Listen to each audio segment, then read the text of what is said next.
Λοιπόν, ετοιμαζόμαστε για το Άγιο Όρος και να δούμε τι θα πάρουμε μαζί. Σας συνιστώ να πάρετε αυτά που παίρνω και εγώ για να μην έχετε ιδιαίτερα προβλήματα. Πρώτα, το σακίδιό μας. Καλό είναι να μην είναι πάρα πολύ μεγάλο, γιατί θα μας δυσκολέψει στα μονοπάτια, όταν περπατάμε στα μονοπάτια. Αυτό είναι 28 λίτρα, που σημαίνει ότι χωράει αρκετά πράγματα, χωρίς να είναι πάρα πολύ μεγάλο. Έχει εδώ και διάφορες στίκες, στικούλες για νερό, πολύ βασικό. Ακόμα έχει και σφυρίχτρα κινδύνου.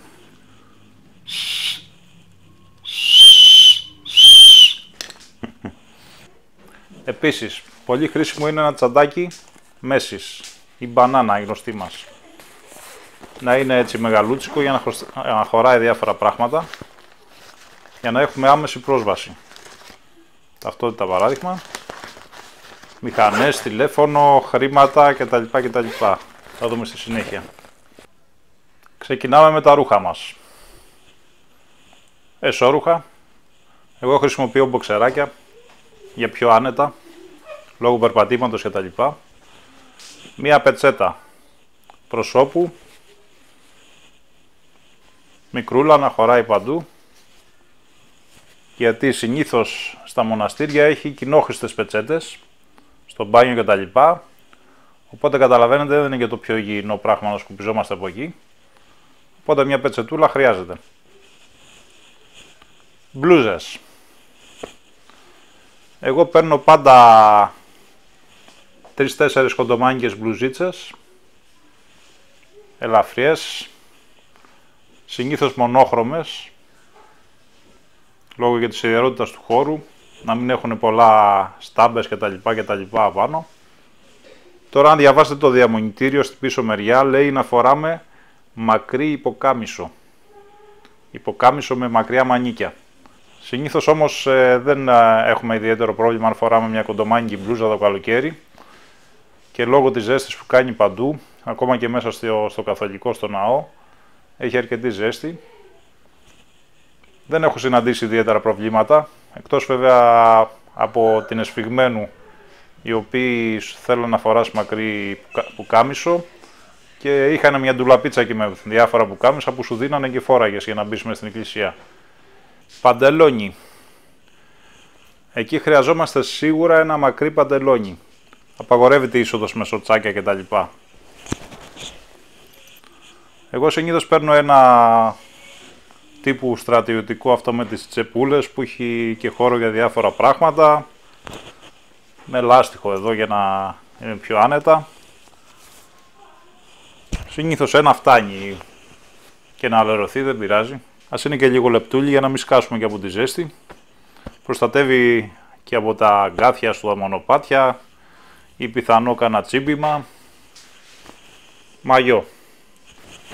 Φυσικά στο Άγιο Όρος απαγορεύεται το μπάνιο, αλλά στην Ιερισσό και στην Ουρανούπολη υπάρχουν πολύ ωραίες παραλίες για την προηγούμενη μέρα ή και για την επόμενη, αν έχουμε χρόνο, να κάνουμε το μπανάκι μας. Κάλτσες, χοντρές κάλτσες, κοντές όμως.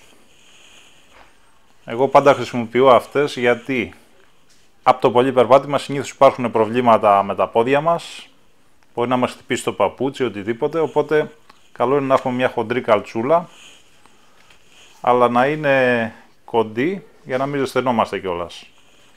Και Sportex αθλητικά παπουτσάκια, τα οποία καλό είναι να είναι παλιά, να μην τα διαλύσουμε εκεί, γιατί συνήθως ταλαιπωρούνται πολύ, ιδίως από τις πέτρες, από τα χτυπήματα, χαλάει το μπροστινό μέρος. Αν τώρα σκοπεύουμε να κοιμηθούμε έξω, πάμε σε κάποια πανήγυρη κτλ. Βασικό, ένα τέτοιο φθηνό μαλακό υπόστρωμα, για να μπορούμε να το στρώσουμε κάτω στο έδαφος, στις πέτρες κτλ. Και sleeping bag. Αυτό είναι ένα πολύ ωραίο μικρούλι sleeping bag, ισοθερμικό και οικονομικό και χωράει παντού πανεύκολα μέσα στο σάκο μας. Για το βράδυ, γιατί συνήθως το βράδυ έχει κρύο. Είτε πάτε σε μονή που είναι παραλιακή, είτε σε μονή που είναι σε βουνό, πάντα το βράδυ κάνει ψύχρα. Καλό είναι να έχουμε μαζί μας ένα τέτοιο sleeping bag. Καφές και ζάχαρη. Εγώ παίρνω πάντα αυτά τα φακελάκια σε μια πλαστική σακούλα και ένα shaker φθηνό για μαζί με το νερό που μπορώ να φτιάξω τον καφέ μου αμέσως. Σε κάποια μοναστήρια υπάρχει μηχάνημα για καφέ, όπως στο Βατοπέδι για παράδειγμα ή στη Μονή Ξενοφόντος, αλλά συνήθως δεν βρίσκεις καφέ. Οπότε αν είσαι συνηθισμένος να πίνεις καφέ, που σχεδόν όλοι από εμάς είμαστε, θα ταλαιπωρηθείς χωρίς καφέ εκεί.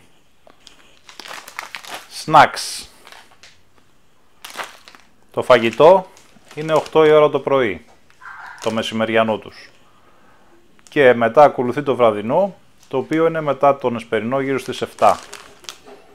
Οπότε στον διάμεσο υπάρχει περίπτωση να πεινάσουμε αρκετά. Δεν υπάρχουν μαγαζιά και τέτοια εκεί, εκτός αν είστε στη Δάφνη ή στις Καριές, όπου στις Καριές υπάρχει ο φούρνος με τις ωραίες τυρόπιτες, πρασόπιτες και τα λοιπά και ψωμάκι. Και στη Δάφνη μπορεί να βρείτε κάτι στο μαγαζάκι για τσίπημα και κάποια άλλα μαγαζάκια εκεί. Αλλά άμα είστε σε μοναστήρι, δυστυχώς δεν υπάρχει φαγητό ενδιάμεσα από το πρωί μέχρι το βράδυ. Οπότε καλό είναι να πάρουμε μαζί μας μπισκοτάκια, ξηρούς καρπούς κτλ. Πολύ βασικό. Φακός. Ένα φακό καλό οπωσδήποτε, γιατί τα περισσότερα μοναστήρια δεν έχουν ρεύμα. Οπότε το βράδυ, όπως καταλαβαίνετε, μπορεί να θέλουμε να πάμε στην τουαλέτα ή και το πρωί που βγαίνουμε για την εκκλησία είναι ακόμα σκοτάδι. Πρέπει να έχουμε μαζί μας ένα φακό οπωσδήποτε. Αυτός έχει και σήμα. Σως. Έχει μία σκάλα, δεύτερη σκάλα πιο χαμηλή και το σως. Και κρατάει αρκετά η μπαταρία του. Δεν χρειάζεται να το φορτώνετε κτλ. Με μία μπαταριούλα δουλεύει. Το βάζουμε μέσα στο τσαντάκι μας. Είναι άκρως απαραίτητο. Ο φακός του κινητού δεν είναι καλός σε αυτή την περίπτωση. Το έχω δοκιμάσει. Ένα νεσεσεράκι. Εγώ έχω πάρει μια μολυβοθήκη από το πλαίσιο που είναι σχεδόν τζάμπα. Και μέσα να κάνουμε τι μπορούμε να βάλουμε. Τα ξυριστικά μας. Οδοντόκρεμα, εγώ βάζω μια παιδική γιατί είναι μικρούλα. Οδοντόβουρτσα. Πολύ απαραίτητο. Αντιλιακό. Υψηλής προστασίας δίχτυ. Για το περπάτημα, γιατί έχει πάρα πολύ ήλιο και θα έχουμε πρόβλημα. Αν δεν βάλουμε αντιλιακό θα καούμε. Κρέμα για τα τσιμπήματα, αμμονία, κουνούπια κτλ. Μην ξεχνάτε ότι ο χώρος εκεί είναι άγριος. Οτοασπίδες, απαραίτητες, γιατί συνήθως τα δωμάτια αποτελούνται από πολλά κρεβάτια και είναι πολλής κόσμος μέσα που ροχαλίζει κτλ. Και αν θες να κοιμηθείς, καλό είναι να είσαι οτοασπίδες. Επίσης, μία κρεμούλα για συγκάματα κτλ. Εγώ παίρνω κεραλιφή, την έχω φτιάξει μόνος μου. Επίσης, κεραλιφή πουλάνε εκεί πολλά μοναστήρια και πολλά καταστήματα που τα φτιάχνουν μόνοι τους. Αν δεν θέλετε κεραλιφή, πάρτε μια κρέμα έτσι καλή για συγκάματα κτλ. Σαν τη Σουντοκρίμ ή κάποια άλλη. Όπως σας είπα, δεν έχει ρεύμα στα μοναστήρια συνήθως. Και να έχει δύσκολο να βρείτε ελεύθερη μπρίζα. Οπότε, αν έχετε κινητά, φωτογραφικές κτλ, χρειάζεται ένα power bank μαζί για να τα φορτίζει. Ένα αρκετά μεγάλο, όπως αυτό, ας πούμε, είναι 4.500 mAh και φορτίζει αρκετές φορές το κινητό σας, τη μηχανή κτλ.